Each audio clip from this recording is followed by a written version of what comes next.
ओम श्री परमात्मने नमः।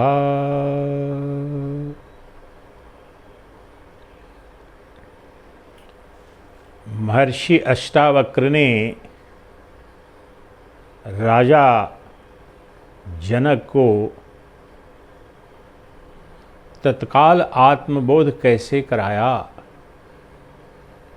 जो अष्टावक्र गीता का पहला अध्याय है, जिसमें 20 श्लोक हैं और 20 श्लोकों के कहने में कुछ 4-5 मिनट से ज़्यादा समय नहीं लगते हैं। और ये 20 श्लोक महर्षि अष्टावक्र ने सुनाया विदेह जनक को, और जनक अपने स्वरूप में प्रतिष्ठित हो गए, आत्म साक्षात्कार हो गया। साक्षात्कार मीन्स फेस टू फेस, प्रत्यक्ष, साक्षात अपरोक्ष। अपने स्वरूप का साक्षात अपरोक्ष दर्शन हो गया। वह कैसे हुआ? समस्त अद्वैत वेदांत में आत्म साक्षात्कार के लिए, सद्यो मुक्ति के लिए मूलतः 2 बातें ही करनी हैं, कोई तीसरी बात नहीं है। हमारे अज्ञान का, हमारे दुख का, हमारे जन्म मृत्यु के इस भवसागर का मूल कारण क्या है और उसका निदान और निवृत्ति कैसे होगी, ये 2 बातें हैं। तो अद्वैत वेदांत बताता है, उपनिषद बताते हैं, भगवद गीता बताता है और अष्टावक्र बताते हैं कि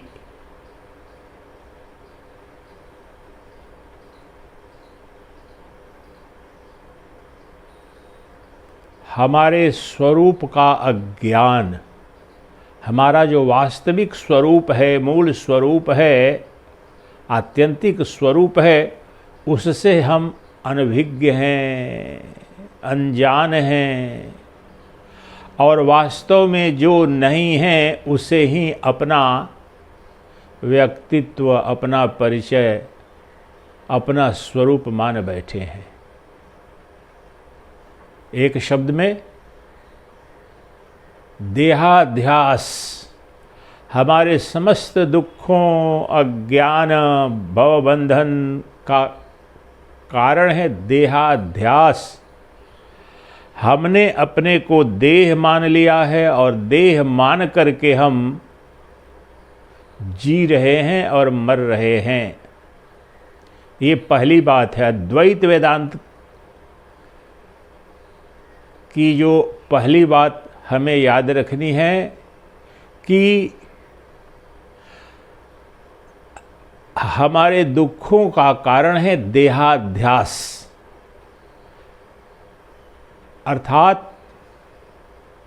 हमने अपने आप को देह मान लिया है। देह अर्थात पंचभूत रचित प्रपंच। देह अर्थात जड़, देह अर्थात दृश्य, देह अर्थात असत, देह अर्थात आभास मात्र। तो जो है नहीं वह हमने मान लिया है, वह मान करके जी रहे हैं, और जो सदा वास्तव में हमारा मूल स्वरूप है उसको भूल गए हैं, उससे अनभिज्ञ हैं, उसे जानना मात्र है। हमारे दुखों की आत्यंतिक निवृत्ति और परमानंद की प्राप्ति के लिए बस ये 2 ही काम करने हैं। जो नहीं है उसकी निवृत्ति कर देना है, और जो है उसमें प्रतिष्ठित हो जाना है। तो हमने युगों युगों से अनादि अविद्या के कारण अपने को देह मान रखा है, जड़ मान रखा है, असत मान रखा है, जो प्रतीति मात्र है और प्रकृति से उत्पन्न है। उसी को अपना सत्य मान रखा है। और अद्वैत वेदांत का उद्घोष है कि जो प्रकृति है वो स्वतः ही स्वप्नवत है, काल्पनिक है, आभास मात्र है, असद वस्तु है, वही माया है। और हमने माया को ही ब्रह्म मान रखा है, अर्थात असत को ही सत मान रखा है। ये मेरा शरीर और मेरे शरीर और ये अनंत ब्रह्मांड जो शरीरों का समूह, ये सब के सब असत वस्तु हैं, जड़ वस्तु हैं। दृश्यमान जगत ये स्वप्नवत प्रतीत सा हो रहा है। तो अब ये जान लेना है कि मैं शरीर नहीं हूँ। शरीर के अंदर शरीर का प्रकाशक, शरीर को जानने वाला जो शरीरी है, जो देह को जानने वाला, देह का प्रकाशक, देह के अंदर जो नित्य संचालित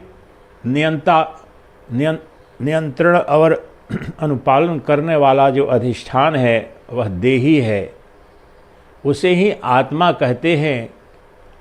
जो शुद्ध बोध स्वरूप है वह हमारा मूल स्वरूप है। शरीरी का जन्म है, शरीर का जन्म है, शरीरी का जन्म नहीं है। देह का जन्म मरण है, देही का जन्म मरण नहीं है। शरीर देश बाधित है, काल बाधित है, वस्तु तक सीमित है, परंतु जो शरीरी है अर्थात जो मेरी आत्मा है, अर्थात प्रत्येक शरीर के अंदर हृदय गुफा में विद्यमान अर्थात अंतःकरण में विद्यमान जो चैतन्य सत्ता है, जो प्रत्यगात्मन है, वह नित्य मुक्त है। न वह देश से बाधित है, न काल से बाधित है, और न किसी वस्तु विशेष तक सीमित है। तो क्या करना है? यह जान लेना है पहली बात कि मैं देह नहीं हूं, देह का प्रकाशक हूं, देह का अधिष्ठान हूं। समस्त अद्वैत वेदांत देहाध्यास से आत्माध्यास की यात्रा है, और ये यात्रा क्षण भर में भी घट सकती है और युग युग भी लग जाते हैं और नहीं भी घट सकती है।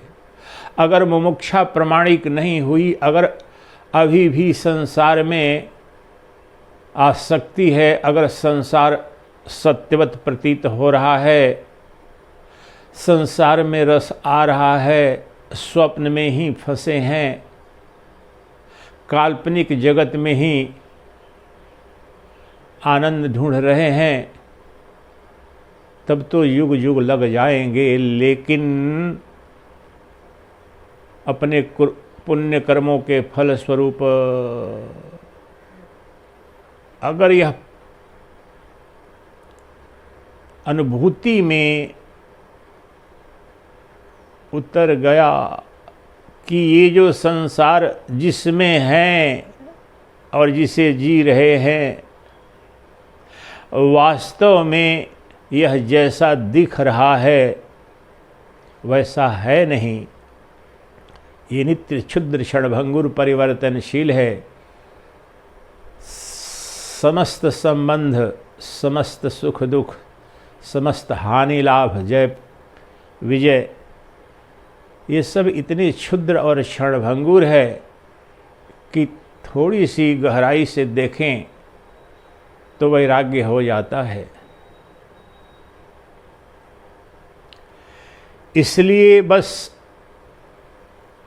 जानना इतना है कि जो असत है, जो जन्म और मृत्यु से ग्रस्त है, जो रोग ग्रस्त है, जो विकारी है, जो दुख स्वरूप है, जो अज्ञान स्वरूप है, जो जड़ स्वरूप है, वह यह देह और ब्रह्मांड में जितने भी देह हैं उन सब का धर्म यही है। सबके सब जड़ है, असत है, इसलिए देहाध्यास का परित्याग कर देना है। मेरा शरीर असत है और ये अनंत ब्रह्मांड का शरीर, जो ब्रह्मांड भी शरीर ही, सूर्य का शरीर हो, पर्वत का, महासागर का, चंद्र सितारा, जो कुछ भी शरीर जो पंचेंद्रियों के विषय के रूप में दिख रहा है, ये सब के सब असत है, प्रतीति मात्र है, स्वप्न मात्र हैं। और इन देहों का देखने वाला अर्थात प्रकाशक अर्थात अधिष्ठान वो कौन है?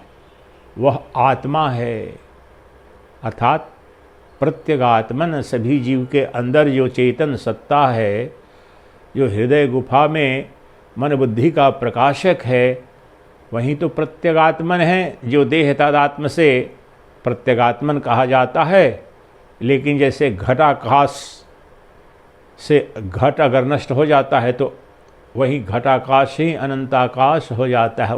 उसी प्रकार से यह जो प्रत्यगात्मन इस अज्ञान के कारण शरीर से तादात्म्य के कारण प्रत्यगात्मन कहा जा रहा है, परंतु देह के नष्ट होते ही देह तादात्म्य का विच्छेद कर दें तो अभी यही वही शुद्ध ब्रह्म है, वही प्रत्यगात्मन ही परमात्मन है।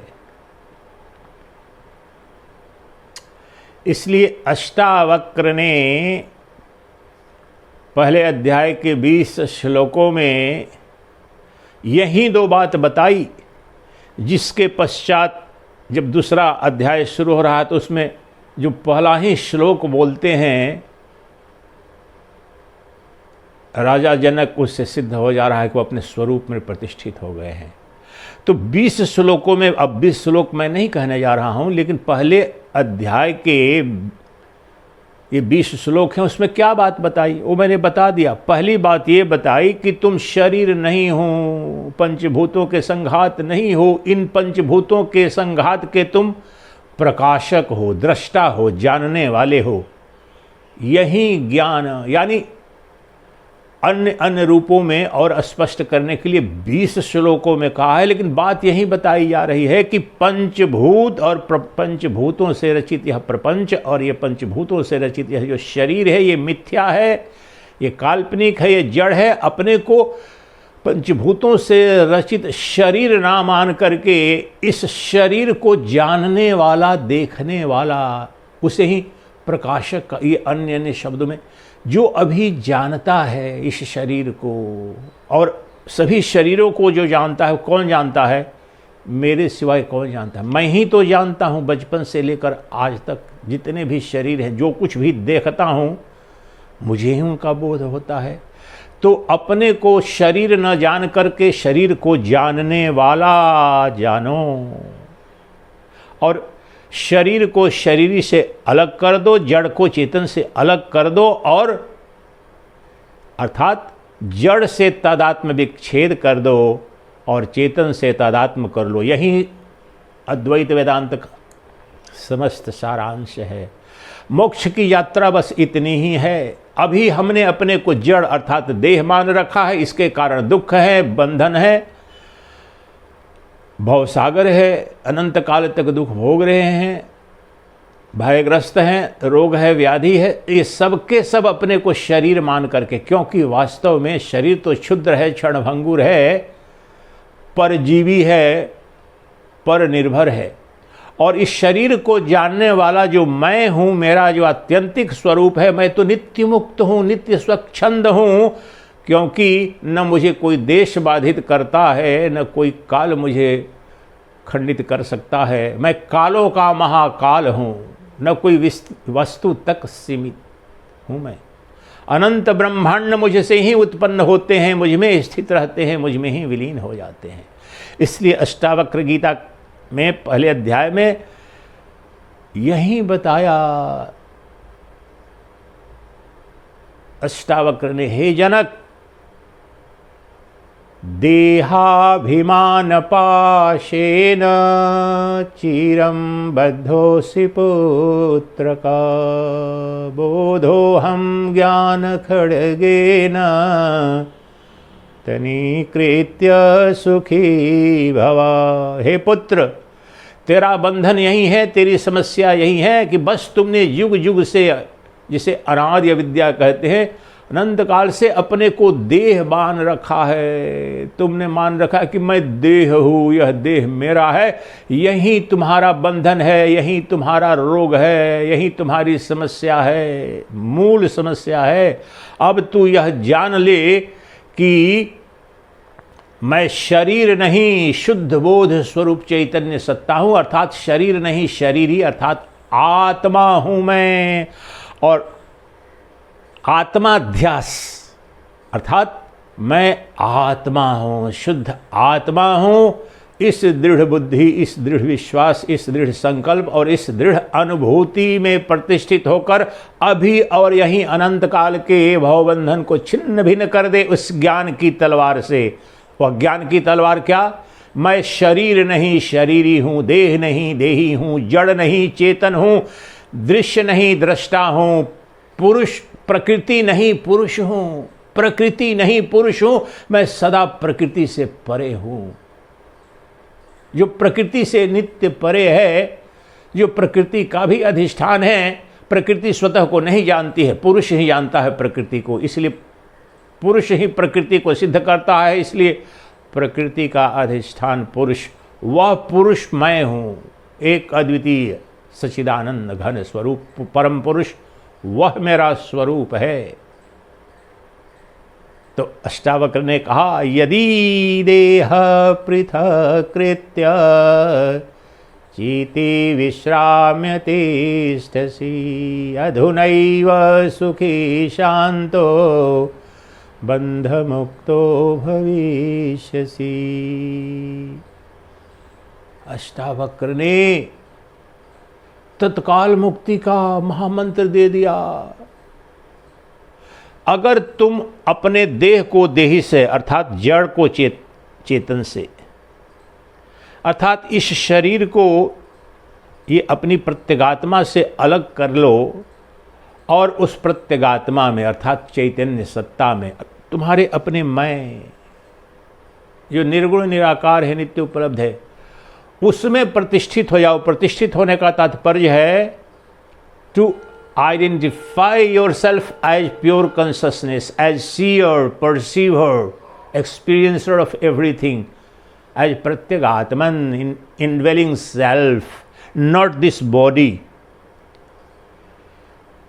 बस इतना करना है, अपने को शरीर न मान करके और शरीर न जान करके शरीरी अर्थात चेतन सत्ता से तादात्म्य कर लो, उसी में प्रतिष्ठित हो जाओ और अभिमुक्त हो जाओ। पहले इसके लिए शरीर को शरीर से अलग करना होगा, दोनों का भेद जानना होगा, आत्मा का अनात्मा से, जड़ का चेतन से, देह का देही से। जब जान लिया कि जो पंचेंद्रियों के पंच विषय के रूप में दिख रहा है, जो समस्त दृश्यमान जगत है, वो जड़ है, वो असत है, और सभी दृश्यों का जहाँ निषेध हो जाए, जिसे जो दृश्य के रूप में नहीं दिखता है, वो कौन है? जो कभी भी दृश्य बनता नहीं और जो जिसमें सभी दृश्य दिखते हैं, जिसको दिखते हैं, जिसको अनुभूति में आते हैं, वही ब्रह्म है, वही प्रत्यगात्मन है, वही मैं हूं, वही तुम हो। जिसको, जिसमें, जिससे समस्त दृश्यमान जगत, ये जड़ जगत दिखता है, प्रतीत होता है, जो सिद्ध करता है इस अनंत ब्रह्मांड को, जड़ जगत को, दृश्यमान जगत को, वह कभी भी पंचेंद्रियों का विषय नहीं, वह मैं हूं, वह मेरा स्वरूप है। मैं सबको देखता हूं दृश्य के रूप में, लेकिन मुझे कोई नहीं देख सकता, क्योंकि एक अद्वितीय दृष्टा हूं मैं। उसी में कहते हैं पहले अध्याय में, एको दृष्टासि सर्वस्य मुक्त प्रायोसि सर्वदा, अयमेव हि ते बंधो द्रष्टारं पश्यसीतरम्। तुम जान लो कि एक अद्वितीय दृष्टा ही तुम्हारा स्वरूप है। एको दृष्टासि सर्वस्य मुक्त प्रायोसि सर्वदा। जो सर्वद्रष्टा है वही सर्वनियंता है, वह नित्य मुक्त तत्व है, वह चैतन्य सत्ता है, वह तुम्हारा अपना परिचय है। एको द्रष्टासि सर्वस्य मुक्त प्रायोसि सर्वदा, अयमेव हि ते बन्धो द्रष्टारं पश्यसीतरम्।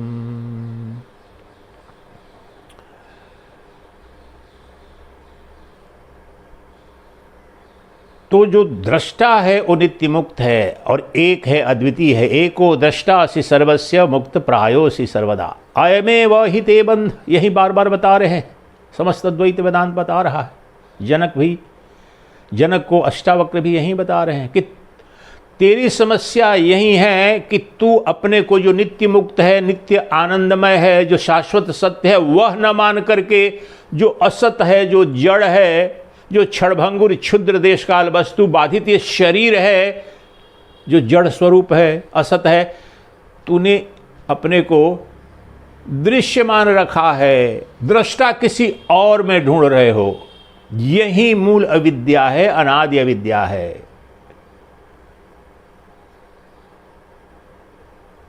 एको दृष्टासि सर्वस्य मुक्त प्रायोसि सर्वदा। अभी हमारे अंदर, आपके अंदर जो देखने जानने वाली, बोध करने वाली जो सत्ता है, वह एक अद्वितीय, वही एक अद्वितीय दृष्टा है, वही तो प्रत्यगात्मन, वह प्रत्यगात्मन ही परमात्मन है। और वह स्वतः स्वभाव से, स्वधर्म से ही नित्य मुक्त है, उसमें कहीं कोई बंधन नहीं, क्योंकि वह निर्विशेष है, निर्विकार है, निरवयव है, निर्गुण है। कौन? मैं, मेरा मैं का जो सब निषेध कर देने के पश्चात जो शुद्ध मैं, the sense of self awareness जो बच जाता है, जो सर्वसाक्षी, सर्वप्रकाशक, सर्वद्रष्टा मेरा जो मैं है, वही ब्रह्म है, वही सर्वशक्तिमान, सर्वव्यापी, सर्वनियंता, सर्वाधिष्ठान, परम सत्य है। लेकिन मैं वह एक अद्वितीय दृष्टा कहीं बाहर में ढूंढ रहा हूं। एक अद्वितीय दृष्टा अर्थात परमात्मा, अर्थात ब्रह्म, अर्थात परमेश्वर, अर्थात भगवान। ये शब्द हैं, अलग अलग तत्व एक है। जिस भगवान को, परमात्मा को, ब्रह्म को, जो सच्चिदानंद स्वरूप है, जो जन्म मृत्यु से परे है, जो सर्वव्यापी है, वास्तव में वह मैं हूं, लेकिन किसी और के रूप में ढूंढ रहा हूं। मुझे दिख जाए इस मूर्ति के रूप में, उस विशालकाय स्वरूप में।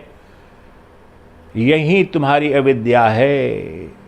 जो भी दिखेगा, भगवान भी कह लो तुम शब्द से, अमुक ऋषि को अमुक भगवान दिखे, अमुक देवता दिखे, जो आएगा वो जाएगा। जो अभी तो दिखता है, पहले नहीं दिखा और बाद में नहीं दिखेगा, वो असत है, वो माया है। जो नित्य दृष्टा है, जो देख रहा है सबको, वह शाश्वत वस्तु है। और मेरे सिवाय कौन नित्य है, यह देखो, अपने आप से पूछो। तुम ज्ञानी हो या ज्ञानी निकृष्ट हो या उत्कृष्ट महात्मा हो या दुरात्मा, सबके अंदर वह एक अद्वितीय दृष्टा, चैतन्य सत्ता, जो शरीर के कर्म धर्म और समस्त अनुभूतियों का भी प्रकाशक है, और ये अनंत ब्रह्मांड का भी प्रकाशक वही सत्ता है, वही मेरा मैं है। इसलिए जो प्रत्यगात्मन स्वरूप मेरा मैं है, वह एकमात्र सदवस्तु है, वह एक अद्वितीय दृष्टा है। अब मैंने जान लिया कि मैं शरीर नहीं हूँ। जो कुछ भी मुझे विषय के रूप में दिखता है, वह सब मुझ में ही स्वप्नवत आता है, जाता है। मैंने उसका त्याग कर दिया। जो आता है, जाता है, क्षण भर के लिए अस्तित्व में आता है, संपर्क में आता है, पंचेंद्रियों के पंच विषयों के रूप में भोग करता हूँ फिर चला जाता है। ये सब असत है। यह माया के कारण ये अनंत जगत दिख रहा है। वास्तव में ये अनंत ब्रह्मांड अनंत जगत मुझसे ही उत्पन्न होकर मुझ में ही स्थित है और अंततः मुझ में ही विलीन हो जाता है। इसलिए जो कुछ 2-4 मिनट में ही अष्टावक्र ने जनक को ज्ञान करा दिया, तो ये 2 बातें ही बताई, लेकिन एक बात आपको याद रखना है कि ये सबको या किसी को 2 मिनट 4 मिनट बता देने से, वो तो जुग जुग भी बताते हो नहीं समझ में आता है। इसकी शर्त तो ये है कि आपकी योग्यता होनी चाहिए, आपकी मुमुक्षा प्रमाणिक होनी चाहिए। और प्रमाणिक मुमुक्षा का तात्पर्य है सात्विकी बुद्धि। राजसिक बुद्धि और तामसिक बुद्धि से संयुक्त जो जीवात्मा है उसको ब्रह्म ज्ञान नहीं हो सकता। ये स्पष्ट है उद्घोष। जब तक राजसिक और तामसिक बुद्धि का प्राबल्य है आपके जीवन में, आपकी बुद्धि में, तो वह संसार में जो सत्भाव है उसको मिटने नहीं देता। प्रगाढ़ता में ये संसार सच है। मेरी माँ, मेरे पिता, मेरी पत्नी, मेरा पति, मेरी संतान, मेरा घर, मेरा मकान, मेरा देश, ये सब जो असत है, और मेरा शरीर और मेरा धन, मेरा वैभव, मेरी ये सब के सब असत वस्तु हैं। जब तक इस पंचभूतों से रचित प्रपंच में अगर सत बुद्धि का भाव है, और रजोगुणी और तमोगुणी होने का तात्पर्य ही है कि वह इसमें बड़ी गहराई से फंसा हुआ है, तब तक नहीं। तो अष्टावक्र की पात्रता प्रमाणिक है, मुमुक्षा प्रगाढ़ है, प्यास बड़ी गहरी है, क्योंकि उनकी बुद्धि सात्विकी है। इसलिए प्रश्न किया था कि हे प्रभु, मुझे कैसे ज्ञान होगा, मुझे कैसे बंधन से मुक्ति मिलेगी, मेरे मोक्ष का उपाय बताओ, वैराग्य कैसे होगा। ये वास्तव में दूसरे को सुन करके मनोरंजन के भाव से हम भी चले आते हैं, जरा बताओ आत्मा परमात्मा का ज्ञान हमें मुक्त कर, लेकिन वास्तव में प्रश्न ही नहीं उठा है हमारे जीवन में। हम प्रतिदिन पशुवत, यानी पशु का तात्पर्य होता है पाश से, जो नित्य पाश में बंधा हुआ हो, और वो पाश में कौन बंधा है? ये शरीर। तो मैं नित्य अपने आप को बंधा हुआ सा, और शरीरी अगर शरीर मान रहा हूँ तो शरीर तो बंधा हुआ ही पाश में ही है, कभी भी स्वतंत्र नहीं है। इसलिए युग युग तक भी जब तक ये शरीर भाव है तब तक तो मुक्ति की संभावना नहीं है, तब तक दुखों की आत्यंतिक निवृत्ति और परमानंद की प्राप्ति की कोई संभावना नहीं है। इसलिए अष्टावक्र को बहुत समय नहीं लगा, उन्होंने पहचान लिया कि इसकी मुमुक्षा प्रमाणिक है, यह सात्विक बुद्धि का मनुष्य है। तो उन्होंने बता दिया, मौलिक बात बता दी कि तुम अपने को यहीं और अभी जानो कि तुम शरीर नहीं हो, शरीर के कारण ही तुम्हारा अज्ञान है। शरीर तादात्म्य अर्थात मैं शरीर हूं, ये जो मान्यता है, इसके कारण ही समस्त दुख है, समस्त अज्ञान है, समस्त बंधन है, यही अनाद्य विद्या है। अब विद्या क्या है, ज्ञान क्या है? मैं शरीर नहीं, शरीर का प्रकाशक, शरीर के अंदर नित्य उपलब्ध हृदय गुफा में जो नित्य प्रकाश पुंज स्वरूप जो प्रत्यगात्मन है, अर्थात जो आत्मा है, वह मेरा स्वरूप है। मैं शरीर नहीं शरीरी हूँ, देह नहीं देही हूँ, जड़ नहीं चेतन हूँ, प्रकृति नहीं पुरुष हूँ, मैं चैतन्य सत्ता हूँ, मैं जड़ सत्ता नहीं। इसलिए जड़ से तादात्म्य विच्छेद करो, चेतन से तादात्म्य करो, यहीं और अभी तुम मुक्त ही थे। तुम तो वास्तव में तुम्हारा जो चेतन स्वरूप है कभी न बंधन युक्त हुआ, न बंधन में है, न बंधन में हो सकता है। और जड़ में कभी मुक्ति की संभावना नहीं, जड़ स्वभाव से ही असत, दुख स्वरूप और तमस स्वरूप है, अज्ञान स्वरूप है। और जो चेतन है वो ज्ञान स्वरूप है, ज्ञान स्वरूप है। कौन? वो मैं ही वह ज्ञान स्वरूप परम पवित्र परम मुक्त सत्ता हूँ। और परमानंद स्वरूप हूँ। तो जो चेतन है वो सदा मुक्त है, वह किसी, क्योंकि वह निरवयव है, निर्विशेष है, निराकार है। यही अभी उपलब्ध जो मेरा मैं, प्रतिपल मेरा जो मैं के रूप में आभासित होने वाली सत्ता है, वो कोई अंग नहीं, वह ज्ञान स्वरूप है।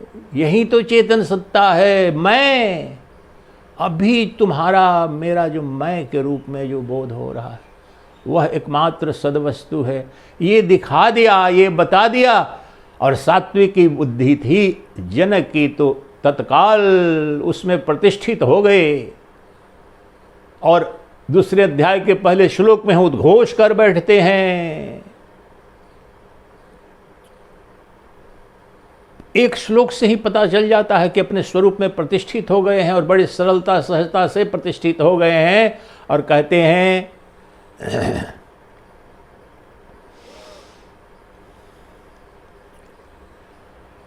अहो निरंजनः शांतो बोधोऽहं प्रकृतेः परः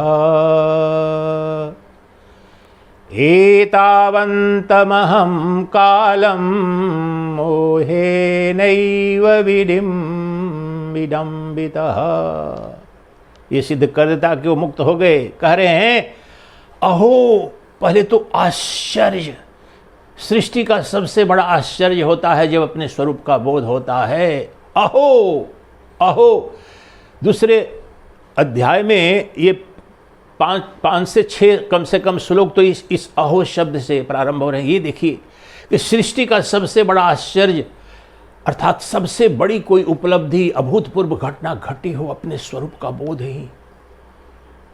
दुनिया का सबसे बड़ा कोई धनवान हो तो उससे आप जाकर बताएं और लोग कहें कि आपका धन $50 ट्रिलियन था, 51 ट्रिलियन डॉलर हो गया, 100 ट्रिलियन डॉलर हो गया, उससे खुशी होगी। लेकिन जिसे पता है कि मैं दुनिया का सबसे बड़ा दरिद्र हूं, मुझे खाने का ठिकाना नहीं, उसे जाकर के कोई बताए कि तुम्हारे पास तो अनंत खजाना है, दुनिया का सारा धन तुम्हारा है, उसकी क्या स्थिति होगी। इस उदाहरण को गहराई में समझे, आत्म साक्षात्कार की घटना घटेगी तत्काल। अरे जिसके पास तो धन रहा ही है तो थोड़ा ज्यादा मिल गया, कोई बहुत अहोभाव न निकलेगा। लेकिन जो प्रतिपल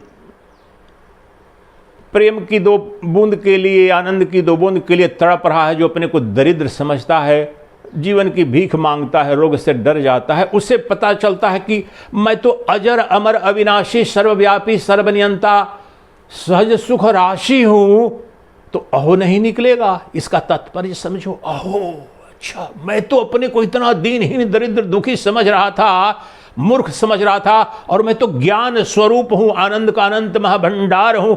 तो और कहने से नहीं, अनुभूति में देख लिया। जब चैतन्य जड़ से तादात्म्य विच्छेद किया, अर्थात शरीर से तादात्म्य विच्छेद करके चेतन में, आत्मा में प्रतिष्ठित हो गए, वह ऐश्वर्य दिख गया और कह पड़े अहो निरंजन शांतो, मैं निरंजन हूं, अर्थात प्रकृति के सभी गुणों से, धर्मों से मुक्त हूं, निर्विकारी हूं, मैं समस्त उपाधि से मुक्त हूं। जो देह मुक्त है, उपाधि से मुक्त है, वही निरंजन हो सकता है। जो देह, समस्त देह प्रकृति और प्रकृति के धर्म से युक्त होते हैं, प्रकृति विकारी है, इसमें सुख दुख होगा। तो निरंजन का तात्पर्य है कि देह नहीं देही, जो शुद्ध चैतन्य सत्ता है, जो असंग है, निसंग है, अविकारी है, वो कौन है? वो मैं हूं। मुझ में कोई विकार नहीं, इसलिए निरंजन हूं, अंजन मुक्त हूं, दोष मुक्त हूं, क्योंकि मैं असंग तत्व हूं, मेरा स्पर्श किसी से हुआ नहीं, कभी हो नहीं सकता, और प्रशांत स्वरूप हूं। अहो निरंजन शांतो, यहां प्रशांति के अर्थ में, जहां पर आत्यंतिक शांति है, मुझ में कोई विकार नहीं, और समस्त सुख दुख उतार चढ़ाव तो विकारी में होते हैं। मैं नित्य एक रस हूं, इसलिए प्रशांत हूं, कोई भय नहीं, कोई उतावलापन नहीं, मैं नित्य तृप्त हूँ, नित्य परिपूर्ण हूँ, इसलिए प्रशांत स्वरूप है मेरा अपने चैतन्य सत्ता के रूप में, आत्मा के रूप में। मैं अहो निरंजन शांतो बोधो हम प्रकृते, क्योंकि मैं बोध स्वरूप हूं अर्थात चेतन सत्ता हूं, प्रत्यगात्मन हूं अर्थात मैं आत्मा हूं, मैं ही ज्ञान स्वरूप हूं, प्रज्ञानम ब्रह्म। ये जो मैं बोध स्वरूप हूं और बोध सत्ता ही, प्रज्ञान सत्ता ही ब्रह्म कही जाती है। जो प्रज्ञान तत्व है, सर्वद्रष्टा है, सर्वसाक्षी, सर्वप्रकाशक, सर्व अवभाषक, वो मैं हूं। बोधो हम प्रकृति है परे, ये शब्द अब समझें।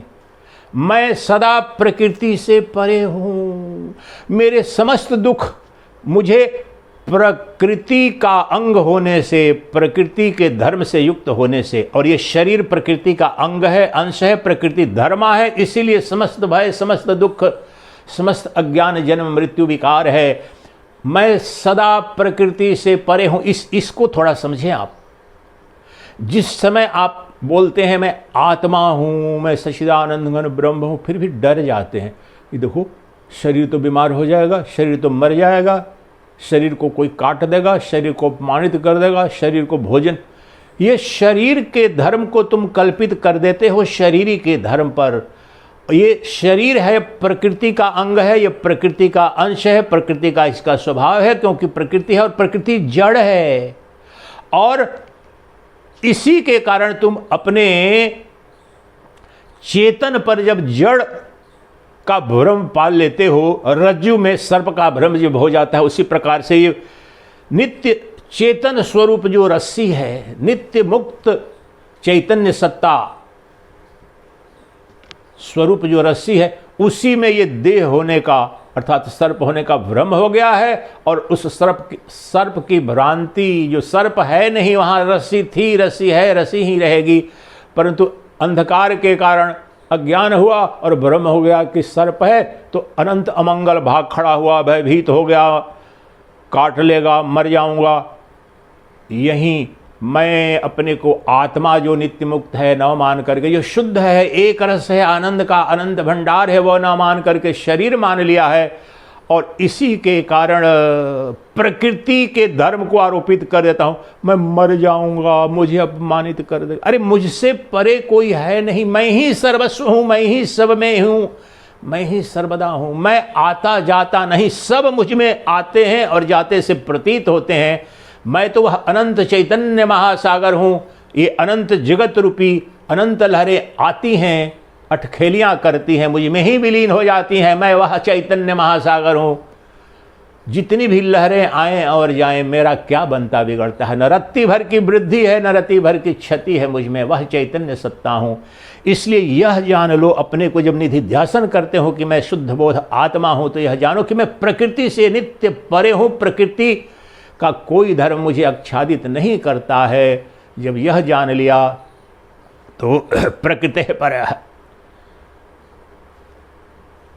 यह जान करके और कह रहे हैं कि अपने को प्रकृति अर्थात जड़ अर्थात शरीर मान करके ही मैं इसी भ्रम में पड़ा था, इसी अज्ञान में। मोहे नैव विडिम।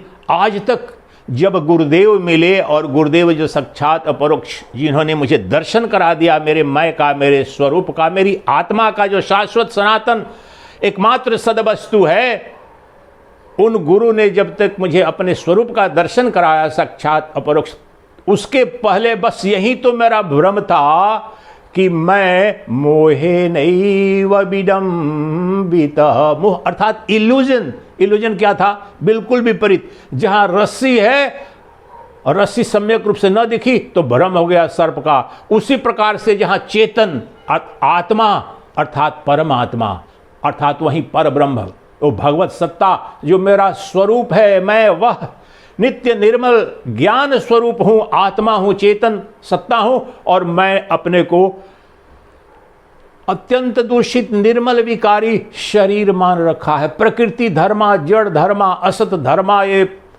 शरीर मान लिया है। ये इल्यूजन है, यही मोह है, यही अज्ञान है। मूल अविद्या अनार्य विद्या है। किसी ने कल प्रश्न किया था कि प्रभु ये शिव अपने को जीव कब से मान करके इसे अनार्य विद्या कहा है उपनिषद में। इसका आदि नहीं बताया जा सकता है, लेकिन इसका अंत संभव है, और अंत इसी रूप में होता है, यह जान करके कि मैं मूल रूप में मैं शरीर नहीं हूं, प्रकृति नहीं हूं, जड़ नहीं हूं, मैं दृश्य नहीं हूं, मैं परम पुरुष हूं, मैं चेतन तत्व हूं। और चेतन तो नित्य मुक्त है, और चेतन में द्वैत नहीं है, मैं ही अनंत ब्रह्मांड में हूं। अब ये जो भ्रम मेरा गुरु की कृपा से गया, मोहे नैव विडम्बितः, यही बस इतना ही मोह है कि मैं देह हूं। ये जो मान्यता है, ये विश्वास है, और इस विश्वास के केंद्र में ही हमारा संपूर्ण जीवन तथा कथित देखे संचालित हो रहा है। तथा कथित आस्तिकों का भी, भक्तों का भी जीवन तो लगभग 100% देह मान करके ही संचालित हो रहा है। अब इसके विपरीत चले जाओ, मैं देह नहीं हूं, देही हूं, शुद्ध नित्य मुक्त प्रत्यगात्मन स्वरूप जो मेरी आत्मा है वही परमात्मा है, नित्य मुक्त हूं। बस मैंने जान लिया, इतना ही मोह था, अर्थात इतना ही अज्ञान था। मैं देह नहीं देही हूं, शरीर नहीं शरीरी हूं, जड़ नहीं चेतन हूं, अभी हूं, सदा था, सदा रहूंगा। किसी से प्रार्थना नहीं करना, किसी से भीख नहीं मांगना, किसी से उधार नहीं लेना। बस गुरु कृपा से जिन्होंने जाना अपने स्वरूप को, उन्होंने कृपा बरसाई, उनकी शरणागति हुई, सात्विकी मेरी बुद्धि हुई, तत्काल अपने स्वरूप में प्रतिष्ठित हो गया। और मुझे साक्षात अपरोक्ष दर्शन हो रहा है अभी कि मैं दृष्टा हूँ, दृश्य नहीं, चेतन हूँ, जड़ नहीं, शरीरी हूँ, शरीर नहीं, देही हूँ, देह नहीं। मैं एक अद्वितीय प्रज्ञान सत्ता हूँ, सर्वसाक्षी सर्वप्रकाशक हूँ। मैं नित्य प्रकृति से परे हूँ, कोई भवबंधन नहीं, कोई दुख नहीं, कोई अज्ञान नहीं। मेरा स्वभाव ही नित्य मुक्त है, परमानंद स्वरूप है, परम तृप्ति। मैं पूर्णात पूर्ण हूँ, मैं सर्वत्र हूँ, सर्वस्व हूँ, मैं ही शिव हूँ। चिदानंद रूपः शिवोहम शिवोहम, चिदानंद रूपः शिवोहम शिवोहम।